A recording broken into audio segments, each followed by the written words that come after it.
comment Warren Buffett est devenu la troisième fortune mondiale avec plus de 80 milliards de dollars de patrimoine. C'est ce que nous allons découvrir tout de suite dans cette vidéo. Salut à toi et bienvenue dans cette nouvelle vidéo. Dans cette vidéo, tu vas découvrir les étapes clés qui ont fait que Warren Buffett est devenu aujourd'hui la troisième fortune mondiale avec plus de 80 milliards de dollars. Pour faire simple, quelques mots, Warren Buffett, qui c'est? C'est le meilleur investisseur qui existe de nos jours. C'est la référence en investissement. Il est connu pour ses investissements en bourse, étant donné qu'il se spécialise là-dessus, il fait quasiment que ça. Mais c'est quelqu'un, si tu regardes bien son parcours, qui a un parcours quand même assez hors du commun parce que dès son plus jeune âge, il était déjà baigné, il était déjà en plein dans le business, dans l'investissement. À 11 ans, il commence à travailler dans l'entreprise de courtage de son père. C'est ce qui lui a donné goût à l'investissement en bourse, à la bourse. À 11 ans, il est également livreur de journaux, il est livreur de journaux à vélo et comme quelqu'un de 40 ans qui déduit ses clopes de ses impôts, lui, il déduit l'usage de sa bicyclette de ses impôts. Donc, il déduit 35 $ de ses impôts à 11 ans. Donc, le mec à 11 ans, déjà, il pensait qu'il fallait économiser de l'argent sur ses impôts. Il avait déjà cet esprit. À 11 ans, il a également acheté ses premières actions. Pas sa première action, ses premières actions. Il achète 6 actions d'une entreprise qui s'appelle City Service Company. Et il en achète pour sa sœur également. Donc 3 actions pour lui, 3 actions pour sa sœur. L'entreprise était cotée à 38 $ l'action. Et quelques semaines plus tard, ça s'effondre, 27 $ l'action. Il ne revend pas, il laisse le marché faire. Et après, ça remonte à 40 $ l'action. Et qu'est-ce qu'il fait? Il décide de vendre. Ça va être la première leçon qu'il va tirer ici. Tout ça, pourquoi? C'est sa première leçon parce que en vendant à 40 $, il est passé à côté d'une énorme opportunité parce que l'action est passée à 200 $ quelques semaines après. Donc c'est quand même x5 par rapport à ce qu'il avait fait au moment où il a vendu et ça aurait été quand même intéressant. Et il s'est pas mordu les doigts, enfin si, il s'est mordu les doigts mais il s'est pas reposé sur ses lauriers. Il ne s'est pas dit que ça valait pas le coup, c'était une arnaque. Non, il en a retiré juste une simple leçon.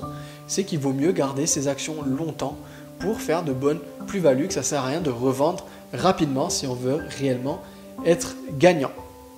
Ensuite, qu'est-ce qu'il a fait? Eh bien, il a continué à apprendre. À chaque fois, il a continué à apprendre et c'est là la première étape de sa stratégie, c'est apprendre. Qui a marqué son apprentissage? Alors, il y a eu tout d'abord son père, étant donné qu'il a travaillé avec lui dans son cabinet de courtage.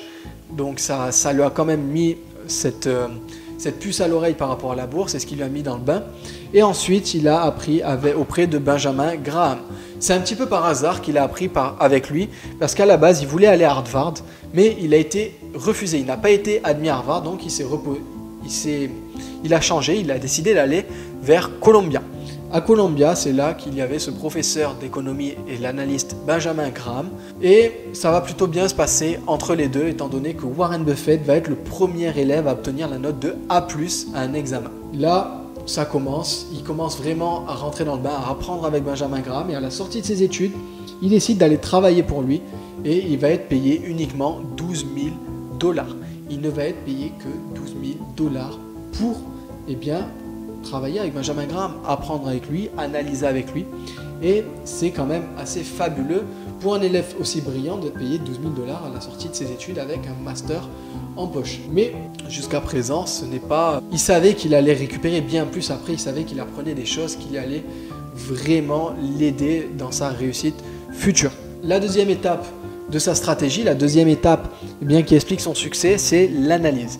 Pourquoi l'analyse? Tout simplement parce que il avait compris qu'il ne fallait pas se jeter dans le vide sans rien savoir, sans avoir compris où est-ce qu'on va.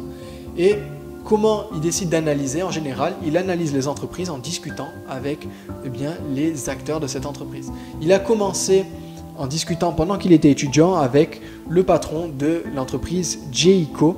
Je ne sais pas si c'est exactement ça le nom, mais je m'en souviens plus, je vais vous l'écrire sur la vidéo quelque part sur votre écran.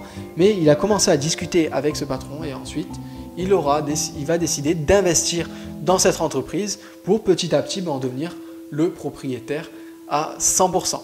Un autre investissement qui aura été marquant, c'est celui dans l'entreprise Disney. Un jour, il a été amené à rencontrer Walt Disney Et eh bien, ils discutent, ils échangent, et puis il a été fasciné par ce personnage et il décide d'investir 4 millions de dollars dans l'entreprise Disney. 4 millions de dollars, ça représente à peu près 5% des parts de cette entreprise. On le sait aujourd'hui ce que vaut Walt Disney, ce que vaut l'entreprise Disney, ce qu'elle fait, et c'est quand même pas négligeable, ça a été un super investissement. On en vient ensuite à la troisième étape de sa stratégie. Cette troisième étape, elle est vraiment très importante. C'est sans doute une des étapes essentielles, même si l'apprentissage et l'analyse c'est super important. Cette troisième étape, elle est super importante parce qu'elle consiste à passer à l'action. Warren Buffett, avant tout, il faut vraiment le retenir, avant tout c'est un mec qui passe à l'action. Il passe à l'action massivement. Que ce soit quand il avait 11 ans en achetant déjà des actions, mais aussi à 15 ans où il va investir une partie de ses économies, donc 1200 $, dans des acres agricoles. Il va investir 1200 $ dans 40 acres agricoles, pour être précis, donc des acres de terre agricole, qu'il va louer à des fermiers. Donc c'est quand même quelque chose qui est remarquable. À 15 ans, imaginez ça. Déjà à 11 ans, il achète des actions. Moi, à 11 ans, dès que j'avais de l'argent, j'achetais des Yu-Gi-Oh!, j'achetais des cartes Pokémon. Lui, à 11 ans, il achète des actions. À 15 ans, il achète des acres agricoles. À 17 ans, il lance son premier business. Son premier business avec un associé, ils achètent pour 25 $ un flipper. Donc le flipper, c'est le jeu qu'il y avait dans la plupart des bars américains. C'est un jeu assez connu. Tu as sans doute, si tu as la vingtaine, c'était le meilleur jeu qu'il y avait sur ton PC. Sur le PC de tes parents, c'était le meilleur jeu avec le démineur ou le solitaire. C'était un de ces trois jeux. Et le flipper était vraiment ce meilleur jeu. Donc il achète un flipper pour 25 $ et il décide de le placer à côté d'une boutique de coiffure. Donc il place le flipper ici et puis quelques mois après il revient et puis il se rend compte que son flipper lui a permis de générer du cash. Donc avec son associé, qu'est-ce qu'ils font? Ils rachètent de nouveaux flippers, ils en achètent 3 en plus. Ils vont acheter 3 flippers de plus qu'ils vont placer à côté de zones stratégiques et un an après ils vont revendre le tout pour 1200 $. Donc en un an ils se sont fait tous les gains grâce au flipper plus 1200 $ à leur revente du business. Ensuite, comment il va passer à l'action? À 26 ans, il crée son premier fonds d'investissement. Et ce qui est surprenant avec ce fonds d'investissement, c'est vraiment surprenant. On pourrait limite croire que le mec c'est un escroc, mais il va y avoir un peu plus de 100 000 $ d'investis dans ce fonds d'investissement. 7 investisseurs, donc la plupart sont des membres de sa famille ou ses amis. À 7, ils investissent plus de 100 000 $. Et lui, pour le lancement de ce fonds, il ne va investir que 100 $. Donc, tandis que ses amis, sa famille y ont mis plusieurs milliers de dollars, lui, il va n'y mettre que 100 $. Et c'est quand même assez surprenant pour quelqu'un qui crée une société d'investir que 100 $, surtout sur un fonds d'investissement. Mais ça va lui profiter. Très rapidement, il fait gagner beaucoup d'argent à ses proches.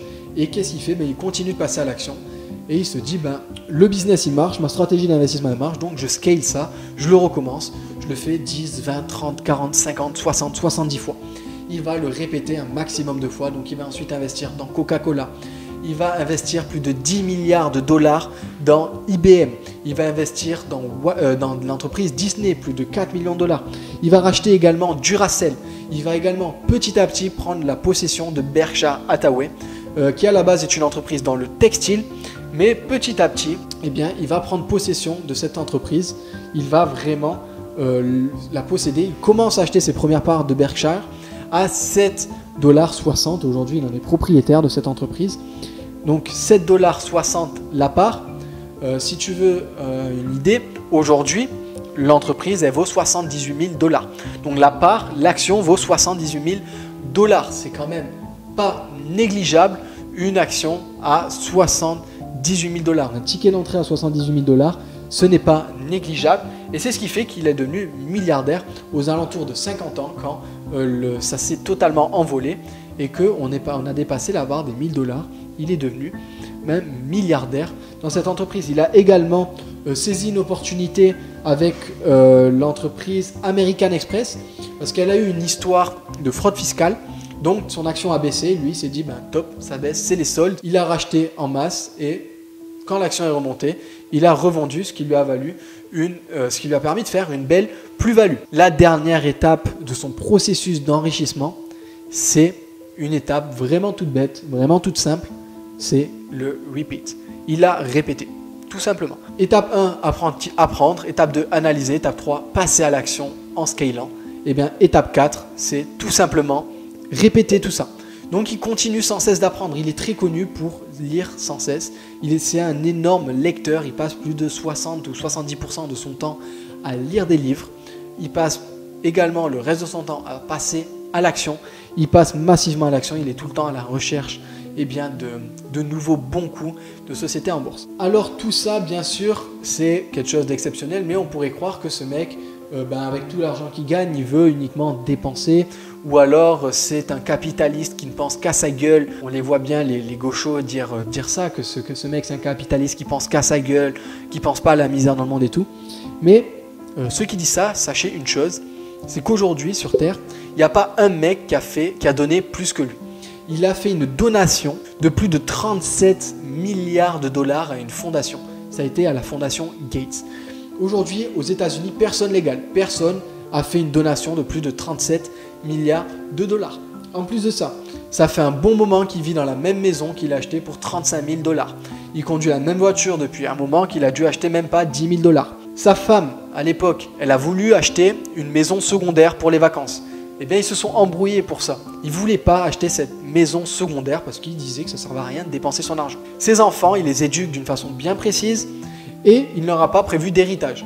Il aura prévu bien sûr un petit peu d'argent, mais les milliards, ses enfants ne les toucheront pas. Ils vont tous être répartis dans différentes œuvres humanitaires. Il est également très engagé politique et il soutient de tout cœur les démocrates. Il a beaucoup soutenu Barack Obama, il a soutenu également Hillary Clinton lors de sa campagne face à Donald Trump. Il est vraiment très engagé politiquement, il essaie de faire en sorte que tout aille mieux pour tout le monde, que de stopper un petit peu toutes les inégalités.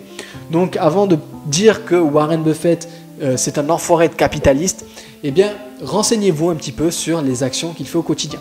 J'ai noté un petit point négatif sur sa stratégie d'investissement. Le point négatif, bien que en soi c'est pas forcément un point négatif étant donné que ça lui a profité jusqu'à aujourd'hui, mais il y a des moments où il fallait qu'il soit vraiment accroché, qu'il soit vraiment détaché de tout ça, parce que sa stratégie repose uniquement sur l'investissement en bourse, investir dans les entreprises, et c'est uniquement sur des valeurs spéculatives, des valeurs volatiles.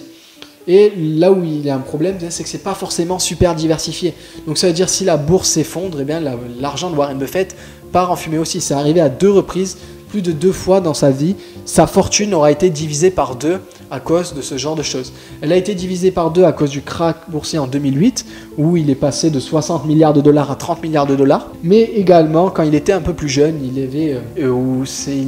a eu une période où les marchés américains et les marchés boursiers étaient baissés, où son patrimoine a été divisé par 2.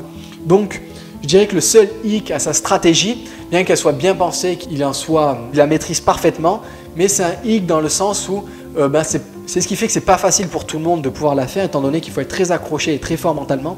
C'est ce fait que tout est basé sur la bourse.